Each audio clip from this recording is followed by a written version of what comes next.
Good morning, children. Welcome back to the English class. Today we are going to discuss the second unit, first lesson. Which is our second unit? The bonds of love. This unit includes the love among the human beings. Okay, children. A famous person said that a mother is the name of God in the lips and hearts of children. Let us consider a story, Maternity by Lilika Nakos. In this story, the writer presents a loving mother and a glorified maternity. Before that, we can go through the profile of the writer, Lilika Nakos. Lilika Nakos, a famous woman writer of modern Greek prose and journalist, was born in 1903 in Greece. The Children's Hell and Children Inferno, Stories of the Great Famine in Greece, Gateway 1946 are few of her famous writings. She passed away in 1988. Okay, let us move. Now we can go through the story Maternity. The story which has three main parts. A camp of Armenian refugees, a camp of Anatolian refugees, and the house of a Chinese family. It presents an insight sense into the stress and weakness of human nature. Mikhail, a teenage boy, is the main character.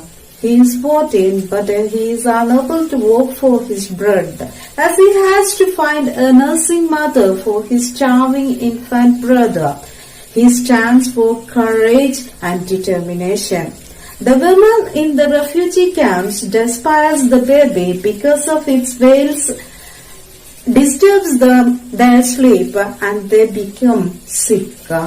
His miserable and horrible experience make Mikhail desperate. Finally, a Chinaman takes pity on him and takes him to his house, where his wife breastfeeds this baby lovingly. Thus the baby saved. Maternity, the story emphasizes the terrifying experience of criticism which makes people inhuman. Although it leads to the conflicts, it can also be an opportunity for enlightening experiences. Motherhood is quite different. Just being a mother, the Chinaman's wife is portrayed as an ideal mother who emphasizes culture, warmth and humanism. Okay, children, this was all about the story. We can enjoy the story. The Armenian refugees were in the refugee camp for more than 1 month. The camp seems like a village on the outskirts of Maslas. The men in the camp were ready to do any works as they wanted to look after their children. The rich people lived under the tents and other in the ruined sheds. The gloomy faces of small children reflects the real faces of Armenian refugees. Here, a lad of 14, healthy and robust, but he is not able to go to work. He literally bore on his back the burden of a newborn baby. He doesn't have even a penny on his pocket to feed his brother or to feed himself. He has no money to buy milk for his brother. The most terrible thing was the regular unbearable cry of his brother because of hunger. Due to this definite burden, Michaelis' compatriots always chase him away. They wish the child would die. One day, unable to bear it further, Michaeli went to the other side where the Anatolians lived. Michaeli heard a nursing woman there who might take pity on his baby. At last, he found the nursing mother's house.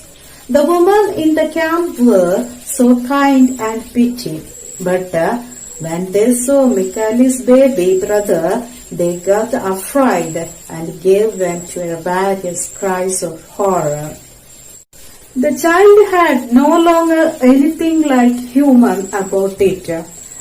The head had become enormous and the baby was skeleton. His eyes filled with tears. He jumped down near a rock.